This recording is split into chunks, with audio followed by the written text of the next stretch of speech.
All right, now we're getting down to it. This is where shit gets real. This is the second half of Tuesday Funk. And the real reason that Hopleaf doesn't admit anyone under 21. We're pleased to welcome our next reader, who writes paranormal and contemporary romance for Berkeley sensation, Penguin.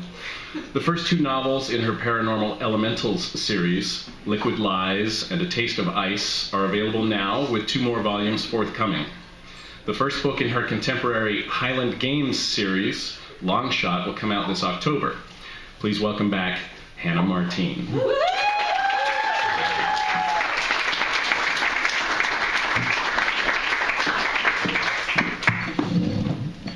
Hello.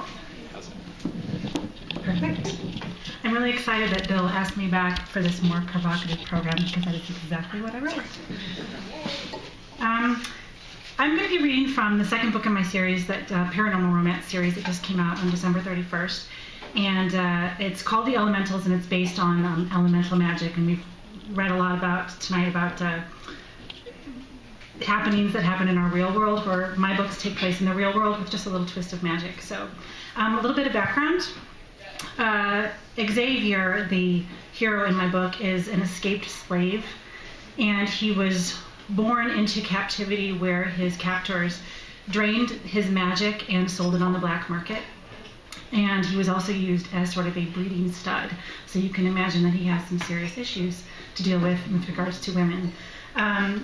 In this book, he gets taken under the spell by Cat, who is a water elemental, and she doesn't know it, and it is the same race that once held him captive. So I'm going to be reading from Chapter 7 of Taste of Ice. Xavier set down his mug and started to roll up the sleeves of his blue plaid flannel shirt. His forearms were strong, striated with muscles and tendons, a funny thing to find so sexy. Her gaze traveled up the length of his arms where his biceps and shoulders pressed against the shirt seams. Okay, I spilled. She purposely leaned on the table to make it jiggle. Those forearms worked to steady it. Where were you born? An easy question, not too personal. But his whole body went rigid. In the silence, she could sense him retreating. I was born in Nevada, he finally said, each word deliberate. I never knew my parents either. What were the chances of that? No wonder he looked so spooked when she'd asked about his eyes in the theater lobby. Distress tightened his features.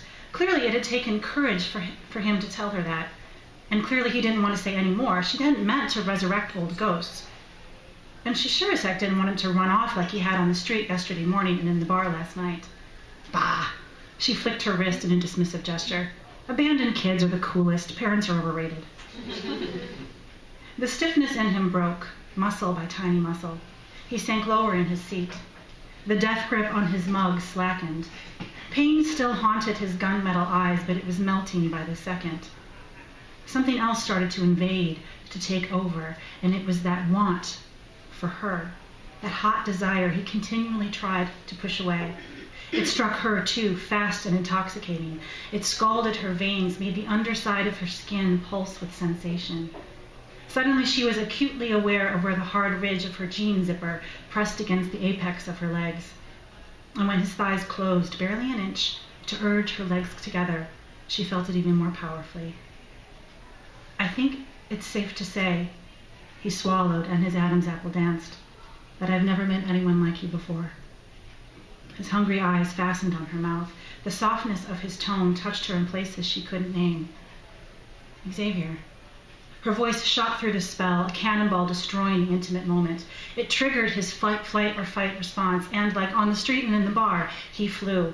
His legs opened, releasing her. He shoved his chair back, the loud screech drawing Jill's curious gaze from behind the counter. I have to get to work. He didn't look at his watch. Play it cool, casual. Really? I thought we had more time. I just realized I need to. As his voice petered out, his big right hand started to fidget, his empty fingers opening and closing, his wrist bending in a strange rhythm. He closed his eyes and said, slower and more carefully, "Come on, I'll walk you back to your hotel." She nodded and stood. That tourist must have really messed him up good. Each step back down to town hammered the silence between them, and Kat's head pounded with it. For the first time since arriving in Colorado, she didn't feel the cold. She burned hot with frustration and curiosity. Xavier walked several steps below her. He'd almost reached the very bottom, where the sidewalk that led to the square curved around the Margaret Hotel, when she stopped. The brick wall of a Mexican restaurant, painted with giant green margarita, rose to her right. A cinder block wall for the Margaret's parking garage to her left. They were closed in, a canyon in shadow. She couldn't help but feel that if she let him walk away now, she'd never see him again. Xavier. He stopped, his back to her, the hang of his head heavy. Am I imagining this? She asked. He looked over his shoulder, giving her his hard, beautiful profile framed by the surfer hair that absorbed the sunlight. Imagining what? You and I. He briefly squeezed his eyes shut. You're not imagining it. So, is it the fact that I'm only here for a short time? No. The word came out strangled and bare. Do I remind you of another girl? Of her? He hissed, closed his eyes, slowly shook his head. No, not at all. She came down another step.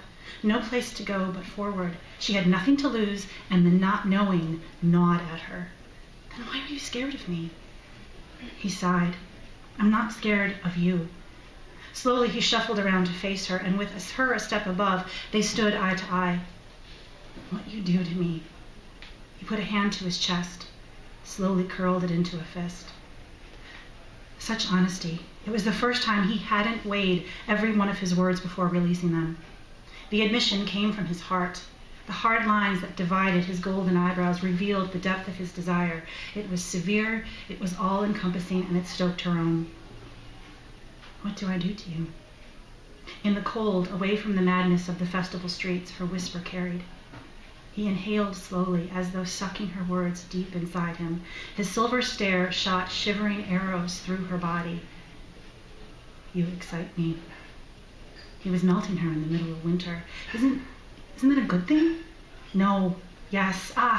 He stumbled back, fingers stabbing into his hair, eyes angled to the salted concrete. Any other woman might have seen him as damaged goods, high maintenance, but Kat was not most women, and walking away would never satisfy. Xavier, I know that I don't know you. No, he laughed shortly. No, you don't. But I want to. And I think you want to know me too. I mean, you and me were alike. I can feel it, though I can't really explain it. I think we can help each other. A pity fuck? He snarled. Is that what you want? No, she gasped, but the way he said fuck, all gritty and forceful, it ratcheted up her lust, made her thong rub achingly against the damp part of her that screamed for him. Where had that come from? A pity fuck? I mean, who did she think she was? Who did he think she was? I mean, dear God, what had happened to him to make him think that that's what she wanted? I don't pity you, she said. I don't want you to pity me. That's not why I told you about my parents. I like you. I'm very attracted to you. He stood with his hands clenched tightly, his big body coiled up and ready to spring. Imagining the power behind his restrained passion made her body hum. From him, she didn't want a gentle kiss or a slow caress. She wanted the wildness that blazed behind those metallic eyes, and he was refusing to let it go. They squared off at a stalemate. Xavier, she whispered, kiss me. His chin lowered and his stare burned into her from behind the blonde waves of his hair. You want me to kiss you?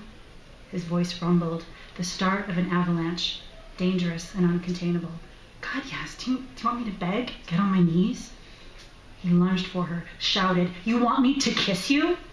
Here it came. She braced herself for his hands and his mouth, liquid desire surging in to replace every drop of her blood. But he pulled up at the last second and instead loomed over her, his chest pumping so hard she could see it through his coat.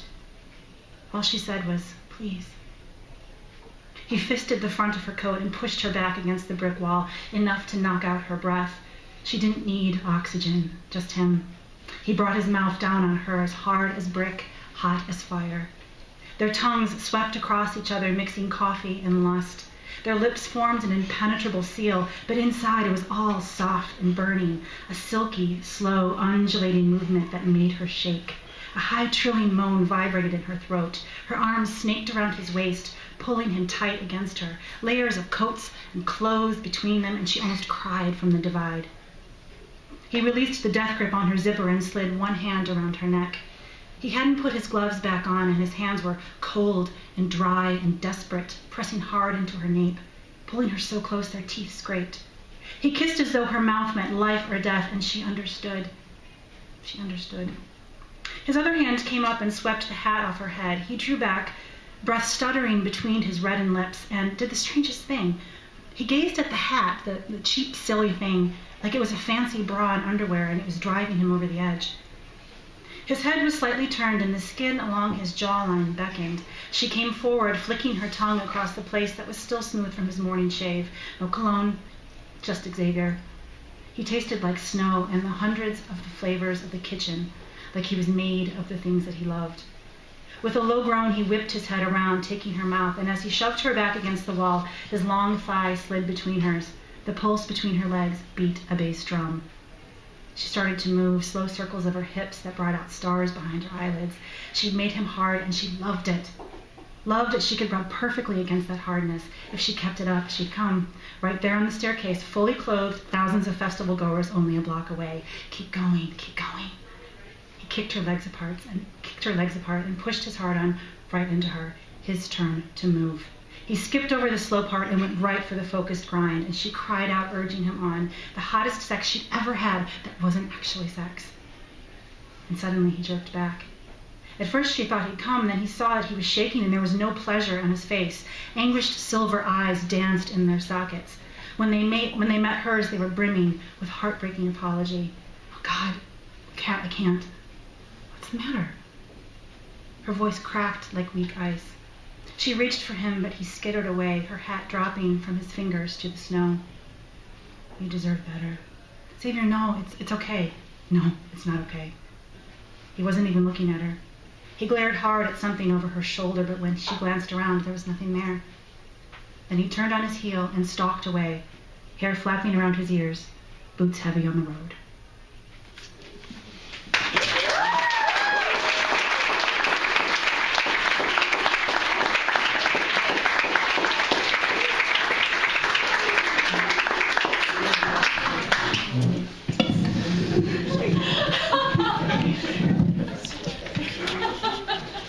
Thank you, Hannah. Thank you, Hannah.